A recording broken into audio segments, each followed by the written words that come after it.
Hello and welcome back to Glass Cannon, and we're going to be fighting the Azurai here. Now I'm not entirely sure what my archers are doing right now because they appear to just be running into the enemy. I found that very, very weird because I basically just put them on the top of the hill when when I started the battle, but they apparently wanted to run straight towards the opponent. Yeah, I understand their enthusiasm, I suppose you could call it. Stupidity, either one, but yes. Hopefully we're going to be able to actually win this, because now here's the thing, this is actually a fight I didn't even want to do. Yeah, it's one of those. It's one of those where I was running through Azurai territory and I was thinking to myself, la la la la la, I was having a fantastic time, literally just walking around minding my own business, when out of nowhere an extremely large army thought to themselves, I will take care of that person, and not in a good way. And so, yeah, that is exactly what happened, and this army actually outnumbers me and also has a greater combat strength than I do. So this is definitely going to be one of those times where I may indeed, well, be defeated. If I am defeated in this point, I actually don't know what to do, to be honest. I mean, I guess I'm just going to go back to my various garrisons and things like that and try to get some of my people back. But obviously I'm going to do that off screen. Generally, my whole plan here, I basically just booted up the game about 5-10 minutes ago. And I was going to take some stuff, you know? I was going to take some stuff off screen, because obviously that's what I said I'd do at the end of the previous episode, because, you know, obviously, you know, if you're seeing me take Ukpa Castle for the umpteenth time, that's obviously not something that you want to see, but yeah, it kind of needs to be done, right? It does need to be done, so that was what I was actually planning on doing, and then we were going to move on to Sanala, potentially. And that would have been pretty fun, but yeah, I'm shooting them in the knees. They can no longer be adventurers after this. But yes, I don't know whether they mind, really, considering we have quite a lot of fire arrows at our disposal, and I'm sure it's less painful to be relaxing at home than it is to get shot in the knees all the time. So yes, hopefully we will... Ooh, oh dear. I actually hoped that we were doing a little bit better in terms of the amount of kills that we've gotten so far, but no, it feels to me like we're struggling a little bit. I'm not sure. Oh well, whatever the case, let me tell my forces to charge in. I'm going to tell my infantry to charge in as well. And we're just going to speed things up a little bit here.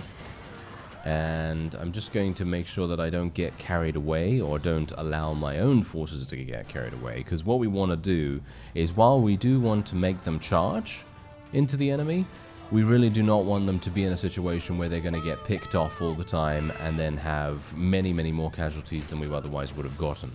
That's generally the premise behind the whole charge order here. And I found in the past... Why did I pause? I don't know. But yes, I found in the past that it actually does make a pretty significant difference. The display of aggression from our forces actually makes a big difference in the amount of damage that we're able to deal. And actually, look at this. I think this is actually pretty good. Gets my people into a decent position as well. You could see the decent position right here. And we might very well be okay. Unfortunately, the enemy has so many cavalry, it's really, really difficult to deal with them. But hopefully that won't be too bad for us.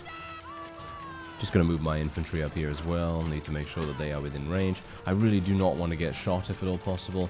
I would like to be able to survive this, because if I do end up dying, you know what happens. Yes, the auto-delegation takes over, and then, well, it's just an absolutely cringe-worthy performance from the AI after that. And hopefully, well, I mean, it's not that much better than...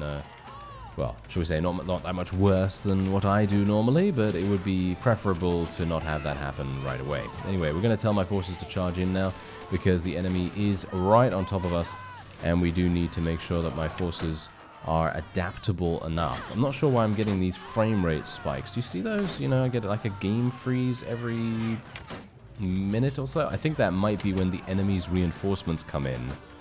Yeah, that was an issue in Warband as well, so I'm actually kind of surprised that that's happening in Bannerlord too, because I believe that that wasn't happening some time ago, and I'm talking about quite recently. I'm thinking about in the past month or so. That has not been happening for quite some time. So it's a little strange that it has just started happening, yeah, as I say, within the last month or so. So it's a bit weird in that regard. Anyway, my infantry are doing some really weird stuff right now. They're just running over there for some reason. Not entirely sure what's going on there, but all right, okay. Guess I'll just eliminate a couple of their horse archers. Not doing too badly, actually, if I do say so myself. I'm actually getting some pretty nice and decently accurate shots going on here. Surprisingly enough. And I don't mind whether I hit a horse or two, because generally, if I can take a horse archer off their mount, that's a pretty significant win. Because that basically just turns them into a regular archer, and regular archers are almost sitting ducks most of the time. So it's obviously going to be a little better for us, you know. It's going to reduce their survivability down to almost 0. And yeah, it's definitely going to make things much easier for my own forces. Let me see if I can get some two-handed skill. Ah, yeah, take him down. There we go. They got some master archers, really? Okay, yeah. Seems like the Azerai's armies are actually outfitted with some pretty high-tier units as well. So obviously those guys really going to make us pay if they can help it. But thankfully it seems as though we have achieved victory. There's only 3 enemies remaining, and most of them are seemingly retreating by the looks of things. There we go. Alright, so I did end up losing 15 units, but again, that is really not that big a deal, and we are now going to be taking all of these guys prisoner. Now, I'm not entirely sure whether I want to take all of them prisoner, because I'm thinking that maybe I will persuade 1 more Azerai vassal, or 2 more Azerai vassals, because what I'm thinking of here, and this is my thought process on this, if we're going to be taking the entirety of the Azerai's territory, I mean, obviously that's probably not going to be possible in this episode, but if we're going to be taking it in general, it's probably going to be a good idea for us to have a couple of people to award that territory to. Whereas if we don't have anyone, you know, except 1 person to award these places to, then it is pretty much just putting all our eggs in one basket, and, well, you know how that goes sometimes. Probably not the best idea, right? Anyway, this guy is not the leader of his faction or clan, whatever you want to say, so I'm gonna actually... I'm gonna let him go just to get some additional relation, and same thing with this guy as well. I'm actually gonna aim to persuade this guy to join us. And the only reason why I wasn't able to do that before is because he was in an army. So yeah. Anyway, let's have a look at this guy. He has bad traits. He has bad traits. So I'm a little bit in 2 minds about that, but I'm not sure how much that really makes a difference. I mean, he owns Iakis and Jamia Castle. And you can see here their garrisons are pretty significant, so it might actually be a good idea for us to do this too. Alright, we're going to let him go as well. Is this guy actually the leader too? Yeah, he is actually the leader. He owns Kasira. And Kasira, from what I recall, is not that difficult to capture. So maybe it's not necessary that I take this guy. He also has relatively bad traits, but it doesn't really matter. I'm going to take him prisoner nevertheless. And we do have a number of people that have also leveled up. Very nicely done indeed. And we are now going to just take a couple of prisoners here. Alright, there we go. Okay, so what we're going to do is we're going to keep an eye on Mr. Ordan, because he is the person that we want to try and persuade as soon as possible. So where is he? Let's have a look. Let's just get his little... Oh, look at that. I can already send a messenger to him. Okay, that's very unusual. Usually, you're not able to do this straight away after a particular vassal has been eliminated, but this time around we were, which means that he's obviously back on his feet and recruiting units. Hopefully, he's not in an army. Let's just hope that.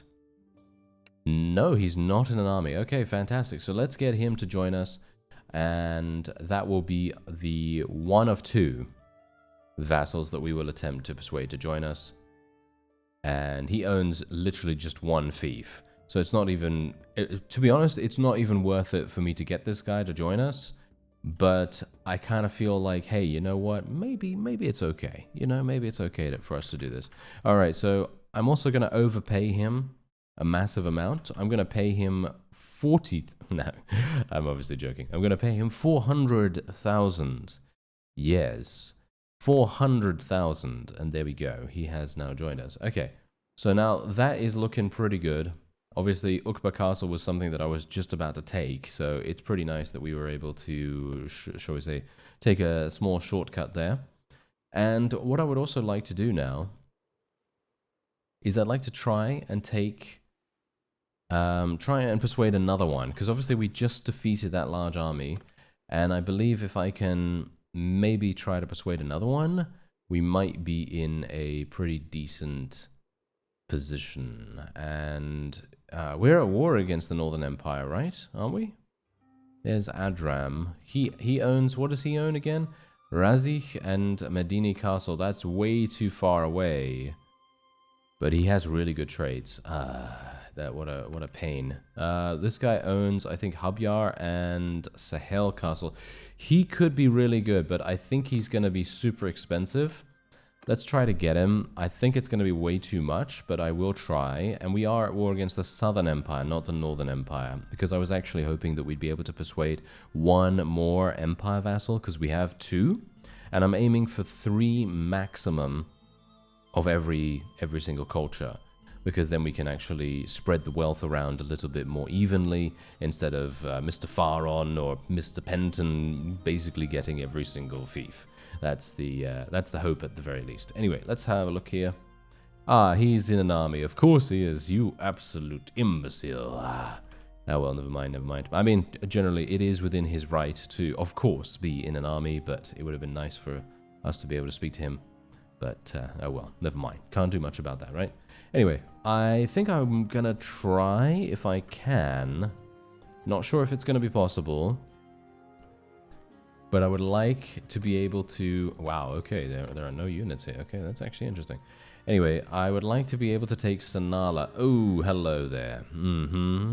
Okay, so Unkid, he has a very large army. And I'm sure he very badly and very, well, should we say very enjoyably would love to murder us. So let's try to stay away from him, at least for the moment. And I'm actually unsure, where are the rest of my armies? Because from what I can tell, Temion, Aldrich, and that's basically it. Oh, and Thomond, they're not really doing anything. They're not really doing anything super useful, which is a little bit strange. So I'm actually going to change our war strategy. So my war strategy against the Aserai is going to go much more on the offensive end. And what we're going to do is I'm going to very much hope... you know, I really want to do damage against the Southern Empire. Just so that we can change the tribute. Because the tribute at the moment is 1,000 per day. I don't really care about 1,000 gold per day. It's really not that big a deal, right? But... wait a minute. Can I just propose peace without actually paying? Let me see. Okay. Sure. I don't really care about 200. I mean, that's so much cheaper. What? Okay. Why would I not do that option? Okay, I have no clue. Anyway, let me see what I can do here. We're going to make sure that these guys are locked so they cannot be traded away. And there we go. Another 58,000 from that. I've got to try and get my money back, to be honest, because I've been spending so much money on persuading people, and there go all my weapons as well, by the way. So we gained another 377,000. Yeah, that's pretty insane. Really nice to see that. And now we are only at war against one faction, which is kind of what I've been wanting the whole time. But obviously the problem with it is that the Southern Empire is just so far away, and my armies are wasting so much effort in getting over there. If they were actually doing damage, then I would be all for it, and they could do whatever they wanted to do. But they're literally just in no man's land, pretty much just wasting time at this point. And I feel to myself, oh, that's it's a real big shame, you know. It's one of those things where you just think, well, what are they doing, you know? It's kind of, it's a fruitless endeavor, completely fruitless endeavor. So, oh yeah, speaking of fruitless endeavor, everything has a price. It was something that I so badly wanted to get, and now look at it.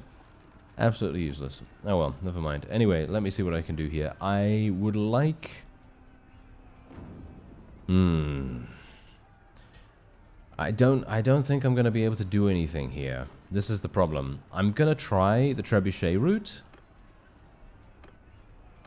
but I have a feeling I'm probably not going to be able to do it, because Unkid's army is going to be very close by. There he is. Yeah, I'm going to have to leave here almost immediately. I mean, there's no possible way he can catch me, but you've got to bear in mind that we really do not want to get into a battle with him. Oh yeah, someone actually mentioned that I should create my own army. Okay, so here's the deal with creating my own army. I can do it, as you can see, but generally that makes us into more of a sitting duck.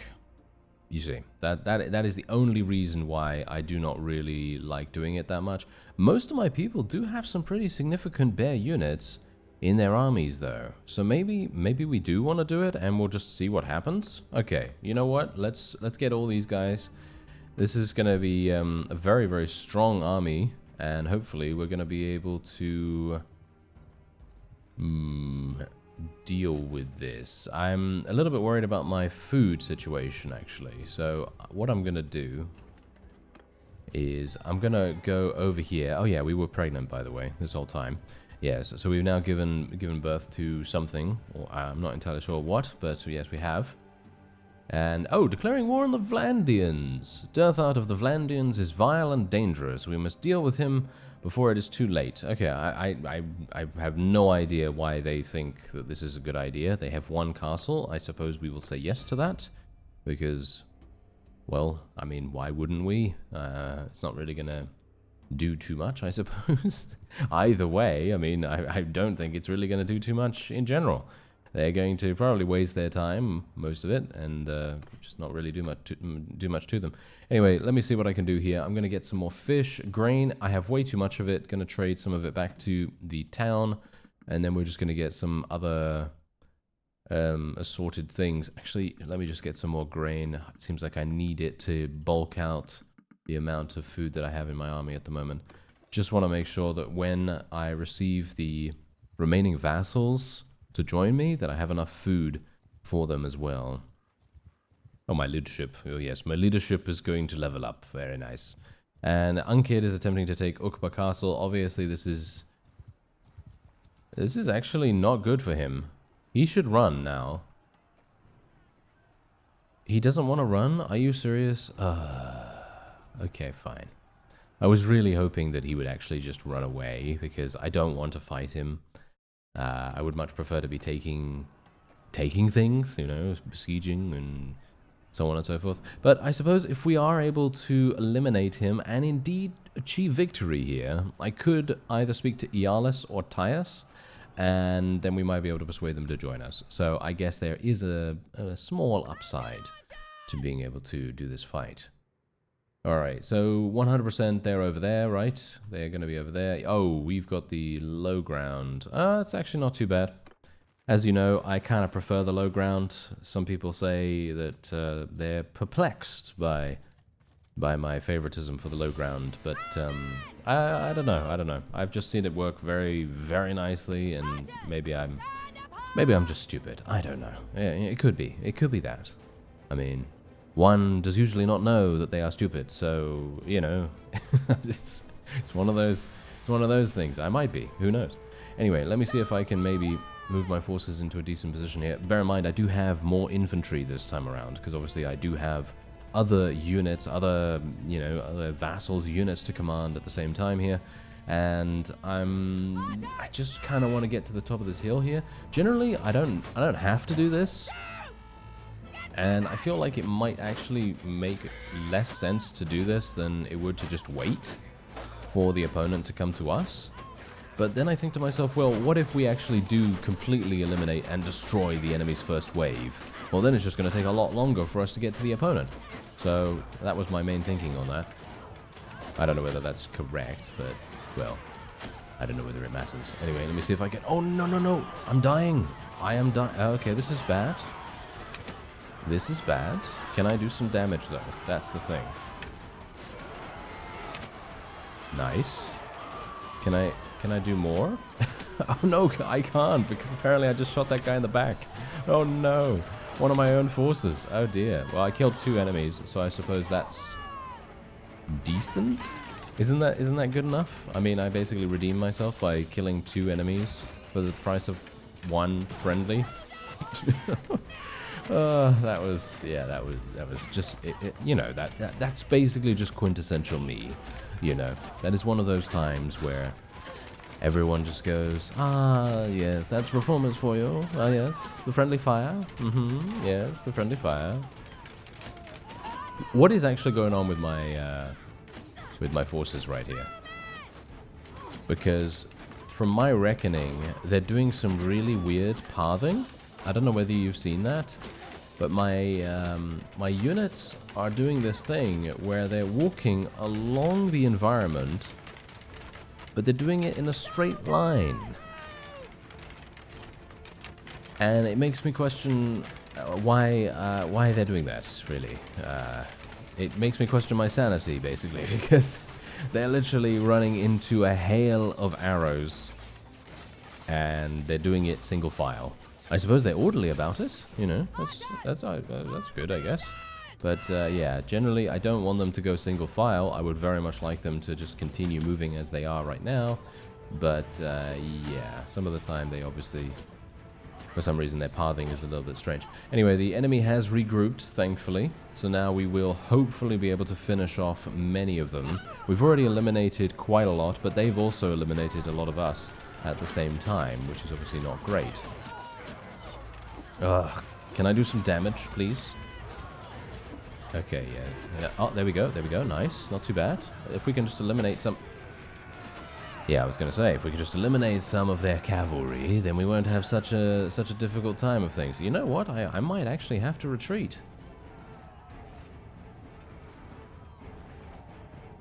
Yeah, this is bad. I'm actually gonna have to retreat. This is exactly the reason why I did not want to fight Unkid, because generally he has, I mean, you can see here, he has a lot of high tier units. He has a lot of cavalry. He has heavy cavalry. He has the Faris units as well. Faris units obviously being the noble unit.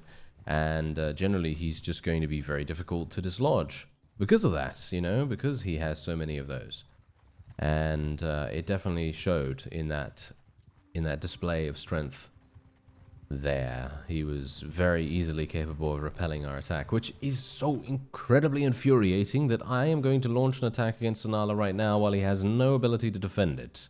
At least, let's hope.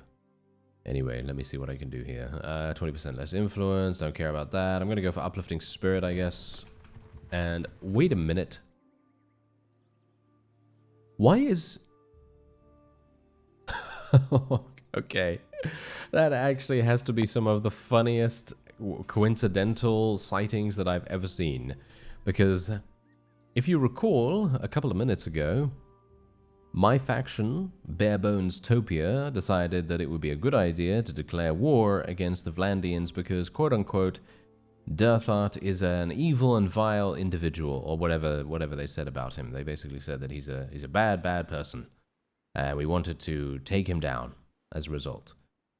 Well, if they wanted to take down Derthert, it would probably be a good idea to focus their attention on the Aserai, because it feels to me like he is actually part of the Aserai now, which is really, really weird to me, because I don't think I've ever seen a ruler from one faction join another faction. I don't think I've ever seen that. I could be wrong. I might have forgotten. But from my perspective, I don't think I've ever seen that. And Derthert is literally... Wow, okay, you know what? I'm going to speak to him. I'm going to speak to him and I'm going to say, hey, What's going on here? I'm most curious to hear whatever it is you have to say. Emir Derthert. That looks weird. I mean, he really shouldn't be Emir. It should be, you know, King Derthert or whatever he usually is. But, well, never mind. Okay, I am actually going to try and persuade him. He hates me, so obviously this is... critical fail. Yeah, he hates me, so there's no way that this is going to happen. Not in a million years. Can I? No, I can't try again. Oh well, never mind. That is actually hilarious. Okay, so Unkid. Hello there, sir. Would you like to fight? I have a big army with your name on it. Well, technically that's your army, but, you know, my army also has, you know, handmade banners with your name on it. Oh, now you've got another massive army. Okay, that's actually not very nice. I'm going to attack your friend then. Hope you don't mind. Apparently he doesn't, because he's just leaving me to it. This is interesting. What a weird choice that he made right there. I thought to myself, he's definitely going to help his friend. Turns out, no. He doesn't want to do that. Okay. Well, that's fine with me, I guess. Very weird. Oh, we've got some cavalry. Whoa, okay. This is, what, the first time in this series that we have cavalry? I don't even know. Anyway, let me have a look here. Okay, so they're coming over there. We're just going to put these people into a loose formation, and then we'll just start. I'm basically, you know what? I'm just going to leave my forces right here. That's it. I'm just going to leave my forces right here. If the enemy wants to come to us, then they are very welcome to do so. And, oh, we can enjoy the wonderful fire arrow spectacle. It's so fun to see these fire arrows be unleashed towards our enemy. Or at least I very much enjoy it. Oh, apart from when I miss with them in such embarrassing ways as well. It's really, really funny. Oh, my God. Okay, never mind. Okay. Oh, I actually hit someone. Look at that. Randomly. Look at that. I literally just fired that off, not thinking anything of it. And then all of a sudden, boom, I hit someone in the leg. I wonder whether I hit them in the knee or not. Yes. That would have been advantageous, because then they couldn't be an adventurer, I suppose. But being an adventurer is not all it's cracked up to be. It's not a glamorous life. It's very, very difficult. You have to fight all of those, well, all of those giants that send you into orbit. And, well, then you have to wait until you come back down. As a meteor or something. Anyway, let me see what I can do here. Maybe I can actually get a couple of kills. I mean, as I said to you before, I basically don't even bother trying to get ranged kills anymore when it comes to fighting the realistic AI, because they're just so good at defending themselves. I can technically do it if they face their backs, or if their shields are generally small enough, or if I'm able to get some decent hits on their legs. For example, that one right there, that nice shot right there, that was kind of nice.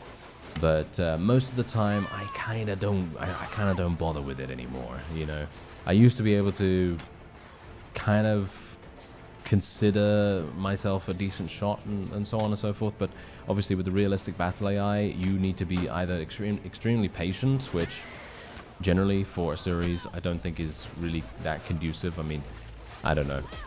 I don't think you really want to see me literally waiting there for 10 minutes while I line up my first shot. You know what I mean?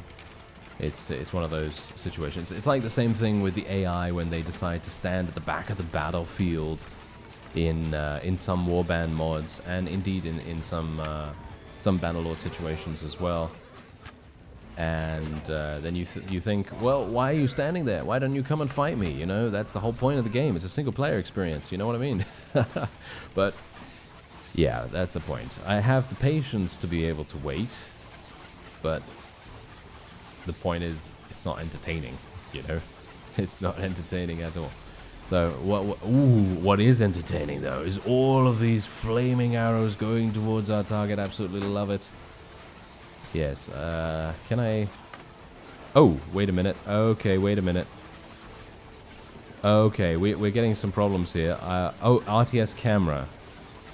Okay, yes. As you can see, RTS camera is giving me some errors. I'm not entirely sure why that was happening. Maybe I need to disable it or something. I'm actually not entirely sure. it might be an idea for me to disable it, because if it's giving me errors and generally is causing crashes, because it is causing a crash if I decide to take someone, you know, take control of someone after I die, then it does cause a crash. So it might be an idea for me to possibly do something about that. So maybe I need to disable it or something, or I don't know. Maybe just reinstall it or something. I don't really know, but hopefully it's not going to cause a crash this time, because we're actually doing fantastically well, amazingly enough. I'm not entirely sure how that's happened, but yeah. Oh, there we go. They're sending in their cavalry now, so this is going to be a little bit uncomfortable. A little bit uncomfortable. Not as uncomfortable as these guys basically having 100% block rate. Oh, there we go. Nice. We were able to get one kill. One kill. Oh yeah, that is what I like to see.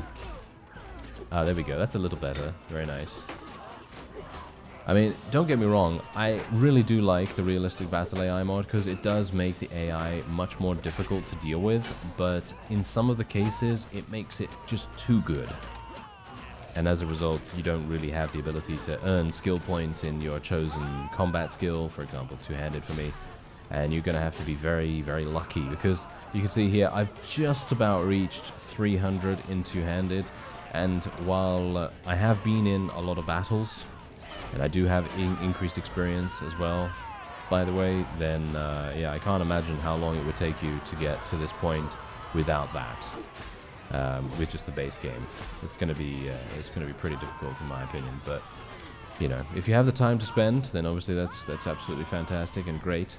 But for a series, yeah, probably not the best thing to have happen. Anyway, that does seem to be a victory for us, and we were able to achieve victory with very few casualties, surprisingly enough, considering we had such a mixed bag, well, almost a pseudo defeat beforehand against Mr. Unkid, because obviously Unkid, he was just way too strong with all of his cavalry and things like that. I can only assume that this particular army just didn't have as many cavalry. Obviously, many of my vassals had not yet joined us, so that could also be a reason. I'm going to let that guy go. Going to take this guy prisoner, take her prisoner. He owns... does he own something? Yeah, he owns... no, he doesn't. His clan owns that. I'm going to let him go. Saruk might be something that we want to take, because he owns Iakis. Yes, we are going to be letting him go. And I'll try to speak to him. Maybe we'll be able to get something out of it. Might be fun. I'm going to try and speak to Saruk straight away. Because we have one other, so yeah, we have one more space. So Saruk, can I speak to you? Yes, I can. Ooh, nice. Okay, already. That's real nice. Okay, so I assume that Unkid is not going to want to fight me. As you can quite clearly tell, no, he doesn't. He is wanting to run away from us, which is actually kind of strange, because most of my companions are knocked unconscious. So many of their party benefits are not working, and so on and so forth. So generally, he could have a pretty good advantage attacking me right now, but he's deciding not to, which I suppose is okay, because we do have a number of people that are still knocked unconscious as well. Okay, so hello there. Yep, this is going to be super easy. As you could tell, though, Derthert, he just did not want to speak to us. And the persuasion system, in my opinion, in that kind of situation is definitely working real nicely, because if you look at it from a realistic standpoint and you think to yourself, oh, that was super easy to persuade this guy to go through to the barter screen, but then you got to realize I actually have 33 relation with this fellow. He counts us as a friend, whereas Derthert, we have negative 13 relation with him. So obviously he counts us as a, well, I don't even know, a disgruntled employee or employer. Something along those lines. Anyway, I could potentially take these fiefs from him, but he's going to ask me for this much money, which is actually not even that much, to be honest. I mean, if I just give him 2 castles, then he's going to be perfectly happy to join us, and I will then get Iakis. So that's actually kind of cool, but I'm not going to do that because I'd like him to maintain control of that. And what we're going to do is, let me see, how much do I want to give him again? So he's got, so 250, 100, so that's 350, 400. Okay, so technically as a baseline, I would have to give him 400,000, but I'm actually going to give him 500,000. So we're going to give him 100,000 more than we have to. And this is our, do bear in mind, this is our last Azerai vassal that we are going to be persuading. That is basically it. So no more, no one else. And there you go. Okay, so now he has joined, and we have Iakis and Jamia Castle. So now we're gonna have to be a bit careful here. Thankfully, Temion and Thomond have finally made their way down here. Ugh, finally, I say, as he rolls his eyes. Yes, yes, indeed. And I'm very, very pleased to see them, because I need the assistance. Thank you very much. But otherwise, I think that's going to be it for this episode. I thank you very much for watching, and I'll see you next time.